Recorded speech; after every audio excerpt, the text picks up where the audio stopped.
Fridälskade vänner och shalom, välkomna till november. Det är alltså den 1/11 idag i morgonstudion här. Och vi önskar er Guds välsignelse och tack och lov att vi har Jesus. Han kan fylla oss varje dag med ny nåd och kraft när vi känner oss lite slitna. Det har varit tufft här med rapporterna senaste tiden. Men ni vet att man får ny kraft, står det ju i Jesaja 40, som örnarna, och så störtar man framåt. Halleluja. Nu ska vi ta dagens nyheter här då. Jemen befinner sig i en humanitär kris. Och en stor del av befolkningen är ju jättefattiga där och svälter. Och istället för att lösa den här krisen då har Jemen just förklarat krig mot Israel och skjuter ju en massa missiler. Men som tur är så är de ju nedplockade ganska fort. Det är exakt samma sak med Gaza och Hamas. Ledarna är miljardärer och bedrar människor med en falsk religion som täckmantel. Och det här som sker är ju inte så svårt att förstå. Det här är ju rent demoniskt. En IDF-talesman tillkännagiver vid denna tidpunkt att 9 soldater dödades igår i striderna på norra Gazaremsan. Israel har fått grönt ljus från USA för aktioner i Libanon för att allvarligt skada Hizbollahs försvar och mål i Hizbollah. Så vi kan ju förvänta oss nu, när amerikanska fartyg börjar anlända här vid Röda havet och man börjar få ordning på sina grejer här, att det kommer nog smälla ganska bra där runt omkring. IDF-talesman säger att enligt bedömningen av situationen och den ökade försvarsinsatsen i området igår så anlände ett nytt missilfartyg från Sea Arm till Röda havsområdet igår. Så det bara eskalerar alltihopa då. Och då har vi ju så rapporterna sen från Gaza, och där har det ju verkligen smält på i natt alltså. Men först ska vi ta och visa hur fruktansvärt världen är då. Här ser vi unga kvinnor då, arabiska ju tydligen här, som förstör affischer med israelisk civilare som kidnappats av Hamas. Kvinnan som filmar säger: "Det där är våra familjemedlemmar." Kvinnan som förstör affischerna blir väldigt aggressiv.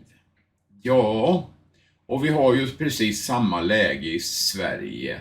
Så hela Europa, vänner, är ju på väg att bli en enda stor kollisionspunkt mellan olika krafter. Och det lär vi ju snart se om vi inte har sett det förut. Så Gud välsigna er, vänner, och vi ber i Jesu namn, och vi får verkligen kläda oss i Guds rustning och stå fasta den här tiden. Här följer alltså videon då med kartor om krigets utveckling, och den här videon då som jag talade om med den här kvinnan och affischen. Det är ganska otäckt faktiskt. Gud välsigna er alla, så hörs vi under dagen med uppdateringar. Amen. These are ripping posters down. These are innocent civilians in Israel. Fuck you, Israel, bitch. Fuck you, These are Israel, our family bitch. members. We have family there. Fuck you, bitch. Fuck you too, bitch. Fuck you. And Israel. Don't rip down these posters. Fuck you in that propaganda. Israeli troops have entered Gaza. The Gaza Strip is divided into 2 zones, and communication is about to be completely cut off. The Israeli ground operation is advancing through 3 main points, and the Israeli forces are supported by the Air Force for 24 hours. The biggest ground operation of the war has officially started with the firing of flares from the south of Gaza. Al-Qassam brigades began to move in groups through the alleyways to stop the Israeli forces, and the first hot clashes broke out. The Israeli army entered Hamas tunnels and published photographs. Since the Hamas terrorist organization was unable to offer stiff resistance to the ground advance during this period, they began to launch rocket attacks on Israeli territory. Air warning systems have been activated all along the coastal strip. Following the statements of resistance by Al-Qassam and Hamas organizations, Yemen made an official statement and announced that it declared war on Israel. It seems that the Israeli Air Force has taken very heavy measures. Against a possible attack from Lebanon, all Hezbollah camps were hit. This is the most critical day of the war. Let's go to our video without wasting time. Firstly, you can see on the map the points surrounded by the Israeli forces and the areas where they are making progress. Yesterday, the Israeli forces, together with the tanks, made a very rapid advance up to the main motorway, creating a big rift in Gaza. The point you see with red lines is the area where Israeli forces entered with infantry today. While progress is being made gradually, I have stated in many of my videos that the operation will advance to the coastline. While the progress continues simultaneously from 3 main points, the siege is about to be completed. If you remember the attack points on the map in general, let's move on to the most critical operation of the day. Around noon, a large number of infantrymen of the Israeli forces moved simultaneously to the west of the area controlled by Israeli tanks. Before the infantry moved, unmanned aerial vehicles gathered images for 24 hours, and I can say that they are still gathering images from the area. The Israeli army and armored vehicles began moving towards Saladin Street and Al-Rashid Street. The soldiers made a gradual advance, and there were no clashes during this process. However, a large number of new troops were deployed to the area under control. Israeli forces started the major operation at this time. Waiting for it to get dark, the Israeli soldiers lit up the south of Gaza with flares, and thousands of soldiers started to advance towards the west and northwest lines. It was observed that the soldiers advanced towards southern Gaza on 2 main lines.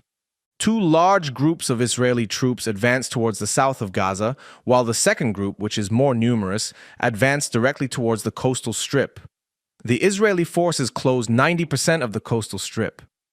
Now all the forces will advance to the south of Gaza, and I think that the simultaneous advance from the northern line will begin at the same time.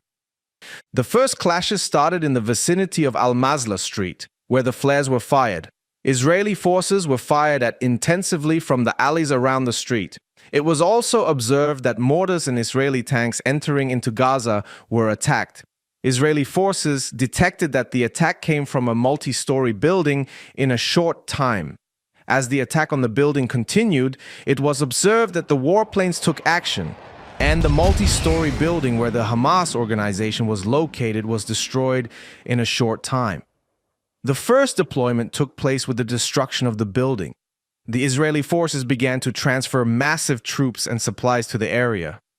It seems clear that much more violent progress will be made tomorrow. On the map, you see the 3 main points where the attack was launched. The Israeli army advanced simultaneously from Sderot and Erez crossing and made a gradual advance. Israeli tanks have now entered the eastern outskirts of Beit Hanun. The pressure in the city is increasing, but I can say that there is a great resistance. The Israeli army is advancing gradually, but cautiously. Because urban warfare is very dangerous, the streets are narrow and the possibility of being attacked from everywhere increases. In this process, we see that the aim of the Israeli forces is to establish a dominance in Beit Hanun. Moving through 2 points, they want to clear a square area. To endly, we know that Israeli tanks control the coastal strip of Gaza with a very fast breakthrough attempt from the north. Today, however, Israeli tanks and troops began to move gradually eastwards. I cannot say that the Israeli forces have encountered much resistance along the coastal line.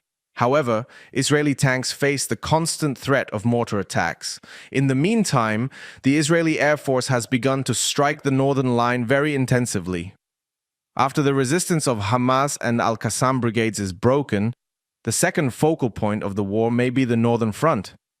As you can see, a corridor has been formed through 2 points in the area under control. It seems that the groups affiliated to the Hamas organization in the middle will be surrounded quickly, and a very rapid attack will begin. When we look at the 3 main points on the war map, it is seen that the progress points are partially revealed. Israeli forces will advance through the Be'eri forest to the coastline in line with the line marked on the map. In this process, the communication of the Gaza Strip will be completely cut off. After the troops reach the coastline, the Israeli forces in the north will move towards the south and try to establish contact with the Israeli forces reaching the coast from the Be'eri line.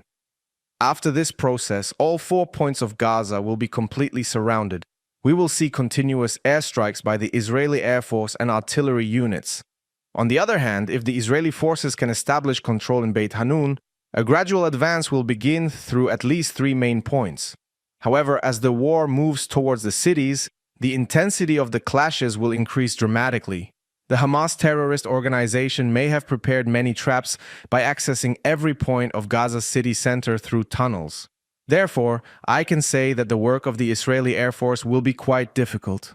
The start of Israel's major operation caused all terrorist groups in the region to mobilize. In this process, the spokesman for the Yemeni armed forces announced that they officially declared war on Israel and announced that attacks would begin. After the statements made, it was observed that a large number of missiles were fired at Israeli territory. With the firing of the missiles, air warning systems were activated and radars detected the missiles. Iron Dome air defense and Patriot air defense systems destroyed all of the missiles launched from Yemen. As tensions continued to rise, great mobilization started in the south of Lebanon. It was observed that the Hezbollah terrorist organization took action in the south of Lebanon. However, with the start of the attacks, Hezbollah was expected to attack. Therefore, while the Hezbollah organization was making its preparations, Israeli warplanes and artillery units started very heavy attacks. While explosions took place almost all along the Lebanese-Israeli border, unmanned aerial vehicles started to take pictures. After the airstrike, there was no attack by Hezbollah. The most critical operation of the war started today with an official announcement. I can say that the intensity of the clashes will increase every day after this process. As we come to the end of our video, we are receiving many reports that clashes have started on the Jenin line in the West Bank. But it seems that the arrow has already been shot. The leaders are far away from any ceasefire agreement. As the operations continue unabated, the first target of the Israeli forces will be the north of Gaza. The Hamas terrorist organization, on the other hand, wants to show strong resistance by taking the war to the cities. Before the war moves fully into the cities, airstrikes will clearly increase. We know that there are tunnels in every part of Gaza, and I think that every part of Gaza is full of traps. I can clearly say that this war will not be short, and we need to be prepared for every scenario. Urban warfare is very advantageous for terrorist organizations. For this reason, the Israeli army must act with all its plans in mind. But since the tension between the two sides has always been high for years, I think that the Israeli army has all its plans ready, just like the tunnels that the Hamas terrorist organization has built over the years. The tension continues to increase day by day. We have come to the end of another video. We will continue to convey the events in